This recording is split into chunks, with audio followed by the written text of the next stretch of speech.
Media మిత్రులకు విద్యార్థి సంఘ నాయకులకు అందరికీ పేరు పేరున జేబీఎంలు.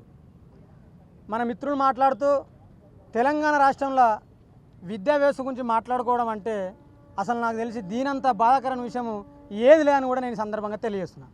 ఎందుకు అంటే ఏమైనా సమస్య వచ్చి మనం చెప్పుకోవాలంటే దానికి ఒక షాక్ ఉంటుంది. ఇప్పుడు హెల్త్ బాగాలేకపోతే ఆరోగ్యం పోవాలంటే ఆరోగ్య శాఖ ఉంది. మరి విద్యా వ్యవస్థ గురించి మాట్లాడాలంటే విద్యాశాఖ ఉంది కదా. కానీ ఆ విద్యాశాఖ మంత్రి ఎవరంటే తెలియని పరిస్థితి. పెళ్ళైంది కానీ పెళ్లి కొడుకు ఏడుందంటే తెలియని పరిస్థితి తెలంగాణ రాష్ట్రంలో ఉంది. పెళ్లి చేసిరు కానీ పెళ్లి కొడుకు లేడు. ప్రజలు ప్రభుత్వాన్ని ఏర్పాటు చేసుకురు, ప్రభుత్వం ఏర్పడ్డది. ఏర్పడ్డ ప్రభుత్వంలో విద్యాశాఖ మంత్రి ఎవరంటే దిక్కు చూడాల్సిన పరిస్థితి ఏర్పడ్డది. ఇందాక మన మిత్రులు మాట్లాడుతూ 8,000 కోట్ల స్కాలర్షిప్లు పెండింగ్ అని చెప్తున్నారు. మరి ఇన్ని డబ్బులు పెండింగ్ ఉంటే ప్రభుత్వం ఎందుకు దీన్ని బడ్జెట్ని కేటాయిస్తలేదు? ఒక్క మాట్లాడుతాం మీడియా సాక్షిగా. ఎమ్మెల్యేలకు ఎంపీలకేమో నెల కాగానే జీతాలు పడతాయి.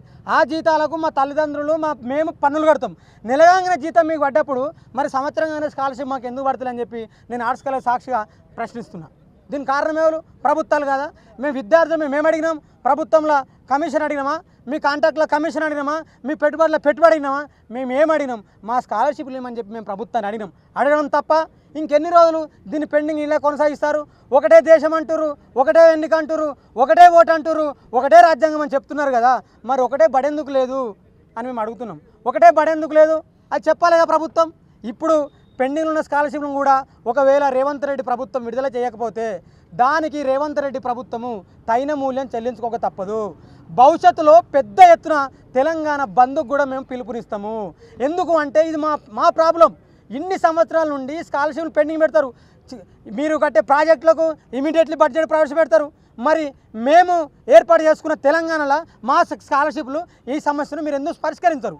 మా ఫ్రెండ్ ఇంతకుముందుకు మా మిత్రులు మాట్లాడినప్పుడు డొనేషన్లు నిజకాలం మీరు చూడుకోండి, సంతులు డొనేషన్లు సంతులు నింపుకోవాలి. ఎలక్షన్ రాగానే మళ్ళీ మీరు ఎంపీ ఎమ్మెల్యేలో పోటీ చేయాలి. విద్యా వ్యవస్థ కాదు ఇది, మొత్తం దోపిడీ వ్యవస్థ.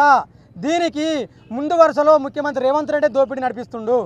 రేవంత్ రెడ్డి తెలియకుండా ఎందుకు ఈ దోపిడీ అరికట్టలేకపోతుండు? విద్యాశాఖ మంత్రిగా పెట్టకపోవడం కూడా రేవంత్ రెడ్డి ఆ దోపిడీ అంతా నేను దోసుకోవాలని చెప్పి రేవంత్ రెడ్డి కుట్రలో భాగంగానే విద్యా వ్యవస్థ నడుస్తుంది. కాబట్టి ప్రియమైన మిత్రులారా, ప్రజలారా, మీరందరూ గమనించండి. మీ బిడ్డలుగా మేము మాట్లాడుతున్నాము. ఈ స్కాలర్షిప్లు ఖచ్చితంగా విడుదల చేయాలి. ఇది రేవంత్ రెడ్డి ఇంట్లో నుండో, ప్రభుత్వం ఇంట్లో నుండో, లేకపోతే విద్యా సంస్థలు ఇంట్లో నుండి ఇస్తలేరు. ప్రజల పన్నుల నుండి స్కాలర్షిప్లు ఇవ్వాలి. ఈ స్కాలర్షిప్లు ఇవ్వకుండా కమిషన్ల కోసము ఈ ప్రభుత్వాలు నడుస్తున్నాయి. భవిష్యత్తులో ఖచ్చితంగా తక్షణమే స్కాలర్షిప్లు విడుదల చేయకపోతే రేపు తెలంగాణ రాష్ట్ర వ్యాప్తంగా బంద్కు పిలుపునిస్తాం. పెద్ద ఎత్తున కూడా ఆందోళన చేపడతామని ఈ సందర్భంగా తెలియజేస్తూ సెలవు తీసుకున్నాను.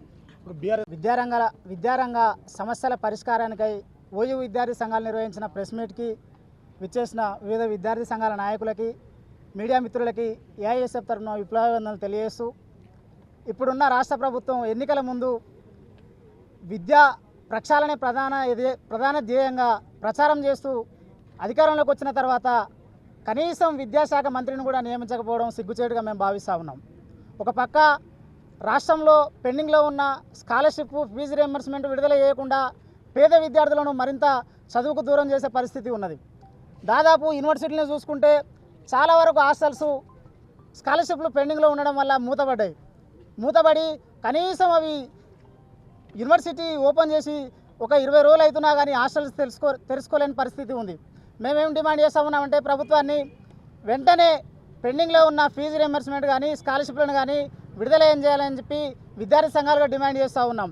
అదేవిధంగా ఈ రాష్ట్రంలో చాలా విద్యా సంస్థలు అశాస్త్రీయంగా ఎలాంటి నియమ నిబంధనలు లేకుండా విద్యా సంస్థలు నడుపుతున్న పరిస్థితి ఉన్నది.